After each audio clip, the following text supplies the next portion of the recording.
अस्सलामु अलैकुम वरहमतुल्लाहि वबरकातुहू। कल एक बड़े अफसोस की ख़बर मुझे पढ़ने को मिली। बड़ा अजीब लगा, ताज्जुब हुआ कि यार ये पढ़े लिखे लोग हैं, डॉक्टर हैं, समझदार हैं, फिर भी इतनी छोटी सी चीज़ में ये लोग फ़र्क क्यों नहीं कर पाते हैं, इतनी छोटी सी बात इनके समझ में क्यों नहीं आती है। कोलकाता की एक गायनिक डॉक्टर हैं, लेडीज़ स्पेशलिस्ट हैं, CK सरकार। इनके पास एक कोई मुसलमान खातून थी, उनका इलाज कई महीनों से चल रहा था। अब कश्मीर के पहलगाम में जो आतंकवादी हमला हुआ उसके बाद ये मुसलमान खातून जो प्रेग्नेंट थी, ये डॉक्टर CK सरकार को दिखाने आई। जब ये डॉक्टर से अपनी बीमारी का, अपनी परेशानियों का जिक्र कर रही थी तो डॉक्टर चुपचाप जो है ना यूँ बैठी हुई थी। बहुत देर तक सुनती रही डॉक्टर। उसके बाद उन्होंने किसी को बुलाया और कहा कि इनको बाहर कर दो और इनको बता दो कि अब मैं किसी भी मुसलमान का इलाज नहीं कर रही हूँ और किसी भी मुसलमान को अब मैं नहीं देखूँगी, उसका कोई इलाज मैं करने नहीं जा रही हूँ। ये ख़बर पढ़ के मुझे बड़ा ताज्जुब हुआ कि ये डॉक्टर हैं, समझदार हैं। एक तो होता है कि आदमी अनपढ़ है, सोशल मीडिया के ट्रैप में फंस गया, मीडिया पे जो उसको दिखाया जा रहा था उसमें फंस गया, लेकिन समझदार डॉक्टर है, काबिल है।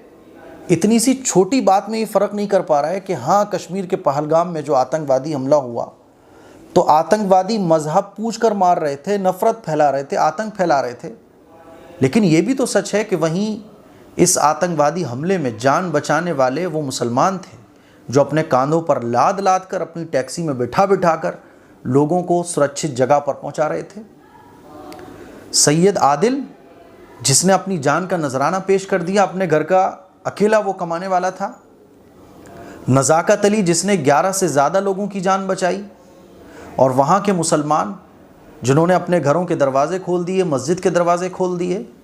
ये सच है कि आतंकवादियों ने जो है ना वो मजहब पूछ कर मारा और उनकी प्लानिंग बहुत ख़तरनाक थी, बहुत ख़तरनाक उनकी प्लानिंग थी। लेकिन ये भी सच है कि अनंतनाग के एक हॉस्पिटल में डॉक्टर रुखसाना अपनी पूरी टीम के साथ 3 दिन से अपने घर नहीं गई। 3 दिन से वो अपने घर नहीं गई और मरीज़ों की खिदमत में वो लगी हुई हैं। हमारे यहाँ डॉक्टर फैज़ान साहब एम्स के बड़े डॉक्टर हैं। कल मेरे पास मुलाकात के लिए वो आए थे, मुझसे बड़ी मोहब्बत रखते हैं, एक उनसे बड़ा मोहब्बत वाला ताल्लुक़ है। बता रहे थे कि मेरे पास कश्मीर के पहलगाम में जो आतंकी हमला हुआ उसके पेशेंट हैं, गोली यहाँ गले में पड़ी है और पार कर गई है, मैं ही उनको देख रहा हूँ। ये भी मुसलमान हैं और ये इंडिया के मुसलमान जो एहतजाज कर रहे हैं, मजम्मत कर रहे हैं और ये आवाज़ लगा रहे हैं कि हमें तुम भेजो, आतंकियों को हमारे हवाले करो। आतंकियों को तो वैसी सज़ा दी जाएगी जैसी इस्लाम में बयान की है। इस्लाम में तो ये कहा गया कि अगर कोई कत्ल करने वाला किसी को कत्ल कर दे तो जानबूझकर उसने कत्ल किया है तो इस कातिल को वैसे ही कत्ल किया जाए सज़ा में जैसे इसने सामने वाले को कत्ल किया था। इन आतंकियों को तो शरीयत के मुताबिक सज़ा दी जाना चाहिए, जैसे इन्होंने गोलियों से बेकसूरों को भून दिया, इनको पकड़ा जाए। लेकिन अफसोस ये अब तक पकड़े नहीं गए। इनको पकड़ा जाए और इसी तरह उसी जगह पर खड़ा करके इनको गोली मार दी जाए ताकि आइंदा कोई आतंकी आतंक फैलाने से पहले 50 बार सोचे। लेकिन अफसोस होता है ऐसे डॉक्टर्स पर, ऐसे पढ़े लिखे लोगों पर। जाहिलों की मैं बात नहीं कर रहा हूँ, जाहिल तो फिर जाहिल है, उसके दिमाग में तो जो ठूस दो वो अपने दिमाग में भर लेता है। जाहिल को तो जो समझाओ वो समझ जाता है, उसके दिमाग में जो डाल दो वो बिठा लेता है। लेकिन शिकायत इन पढ़े लिखे लोगों से। हालांकि कश्मीर के में जो पहलगाम में आतंकवादी हमला हुआ उसमें एक BJP के युवा नेता भी थे। उन्होंने नज़ाकत अली के फ़ोटो के साथ फेसबुक पर एक पोस्ट की और कहा कि नज़ाकत भाई, हम आपके एहसान को नहीं भूलेंगे, आपने हमारी जान बचाई, हम ज़िंदगी भर आपके एहसानमंद रहेंगे। वहाँ जो विजिटर्स गए हुए थे जिन्होंने अपनी आंखों से ये हमला देखा, वो आके पॉजिटिव बातें कर रहे हैं कि वहाँ के मुसलमानों ने हमारी जान बचाई है।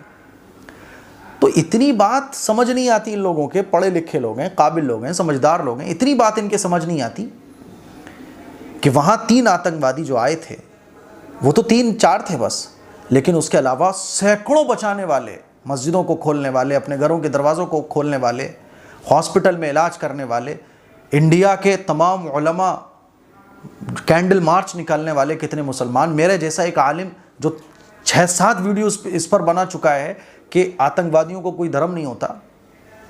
अजीब बात है। और तो और कई ऐसे पढ़े लिखे लोग जो समझदार हैं, उन्होंने लिखा कि आतंकवादियों का कोई मज़हब नहीं होता है। तो उनके ऊपर इतना प्रेशर बना, उनकी ऑडियंस का, उनके फॉलोअर्स का, कि उनको अपनी पोस्ट तक डिलीट करनी पड़ी। आज के अखबार में 2-3 खबरें मुझे ऐसी भी पढ़ने को मिली। तो भाई ऐसे पढ़े लिखे लोग जो सच बोलने में इतने कमज़ोर हो गए, क्या फ़ायदा आपके पढ़े लिखे होने का? कि आप अगर कोई सही बात है, कुछ सच बात है, तो आपको बोलने में अपनी ऑडियंस का इतना डर लगता है। बड़ी हैरानी और बड़ा अजीब लगता है इस तरह की। ये तो चलो पढ़े लिखों की तरफ से है, और जाहिलों की तरफ से तो बड़ी अजीब व गरीब खबरें सुनने को मिल रही हैं। कोई मुसलमानों को बाइकआउट कर रहा है, कोई रेडी वाले को मार रहा है, कोई ये कह रहा है कि मुसलमानों को अपनी दुकान पे काम पे नहीं लगाना, मुसलमानों से काम नहीं कराना, मुसलमानों से कोई चीज़ नहीं ख़रीदनी है। बहुत अजीब बात है। आतंकवादी जो आतंक फैला कर गए, होना तो ये चाहिए था कि तमाम इंडियंस एक जान होकर, मुत्तहिद और मुत्तफ़िक़ होकर आवाज़ को बुलंद करते कि आतंकियों को गिरफ़्तार किया जाए और उनको शरीयत के मुताबिक सज़ा दी जाए। लेकिन अफसोस है कि ऐसे पढ़े लिखों को क्या हो गया है, इनके ख़िलाफ़ शिकायत दर्ज की गई है।